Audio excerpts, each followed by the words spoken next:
രാവിലെ തന്നെ ഇങ്ങോട്ടാണെന്നല്ലേ വണ്ടിയുടെ സർവീസിൻ്റെ സമയം ഇങ്ങനെ നേരെ കൊല്ലത്ത് നമ്മളെ സർവീസ് ഉണ്ട്.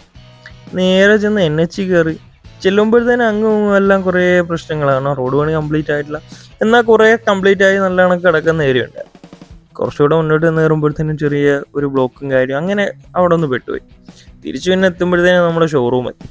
ഷോറൂമിൽ ചെന്ന് സർവീസ് സെൻറ്ററിൽ കൊടുത്ത് കംപ്ലയിൻസ് എല്ലാം അടുത്ത് പറഞ്ഞെല്ലാം ക്ലിയർ ആക്കി തൊട്ടപ്പുറത്ത് തന്നെ ഷോറൂമിനകത്ത് കയറി നോക്കുമ്പോഴോ വിൻസ് റിവ്യൂയും കോമ്പാറ്റൊക്കെ കിടക്കുന്നു. പിന്നെ അതിൻ്റെയൊക്കെ റിവ്യൂസൊക്കെ എങ്ങനെ ഉണ്ടെന്നൊക്കെ ഒന്ന് അഭിപ്രായം എല്ലാം അറിഞ്ഞു. കാരണം ദിവസേന പെട്രോളിനും വില കയറി വരുമല്ലേ, EV അത്യാവശ്യം നമുക്ക് വേണം. തിരിച്ചു പിന്നെ വർഷങ്ങൾക്ക് ശേഷം ബസ്സിലൊരു യാത്ര പോലെ കയറി നേരെ നമ്മൾ RP മാളിലെത്തി. അവിടെ ചെല്ലുമ്പോഴത്തേനും സമയം ഇഷ്ടം പോലെ ഉണ്ട്. ആ കൂട്ടത്തിൽ നമ്മളെ നിവിൻ പോളിയുടെ പുതിയ പടം ഉണ്ടല്ലോ, പ്രതിച്ഛായ, അങ്ങനെ ആ സിനിമയും കണ്ട് അവിടെ നിന്ന് നേരെ ഇറങ്ങി. പിന്നെ നോക്കുമ്പോൾ സമയം ഇനി ഇഷ്ടം പോലെ ഉണ്ട്. 6:30 ആകുമ്പോൾ ഷോറൂമിൽ എത്തിയാൽ മതി. തിരിച്ചു പിന്നെ ഞങ്ങൾ നേരെ കൊല്ലം ബീച്ചിലോട്ട് പോയി. കാരണം കൂടെ എൻ്റെ ഒരു ഫ്രണ്ടും കൂടെ ഉണ്ടായിരുന്നു.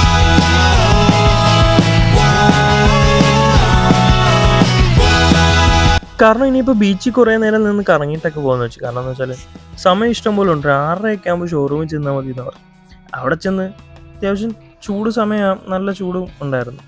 പിന്നെ അവിടെ നിന്ന് ചെറിയ ചായയൊക്കെ കുടിച്ച് നേരെ പിന്നെ കുറച്ചുകൂടെ മുന്നോട്ട് നമ്മളെ റാഹത്ത് ഹോട്ടലുണ്ടല്ലോ, അവിടെ കയറി നല്ലൊരു മന്തി വാങ്ങിച്ചു.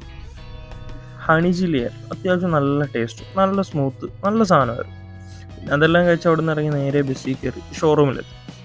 ഷോറൂമിൽ വരുമ്പോഴത്തേനും കിടക്കുന്ന നമ്മളെ സുന്ദരക്കുട്ടൻ നല്ല ഡീസൻറ്റ് ലുക്കിൽ. വണ്ടി അത്യാവശ്യം സർവീസൊക്കെ കഴിഞ്ഞപ്പോൾ നല്ല സ്മൂത്തായിട്ടുണ്ട്, ഓടിക്കാനും നല്ല സുഖമുണ്ടായിരുന്നു. പിന്നെ അവിടെ നിന്ന് നേരെ തിരിച്ച് ഞങ്ങൾ വീട്ടിലോട്ട് വിട്ടു.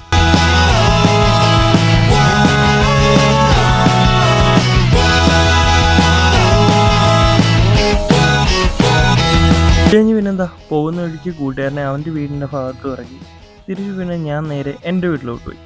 അവിടെ ചെന്ന് നേരെ ഗേറ്റ് ഓർക്ക് ഇങ്ങനെ വെയിറ്റ് ചെയ്യിക്കുമ്പോഴത്തേനും വൈഫ് വന്ന് ഗേറ്റെല്ലാം തുറന്നു.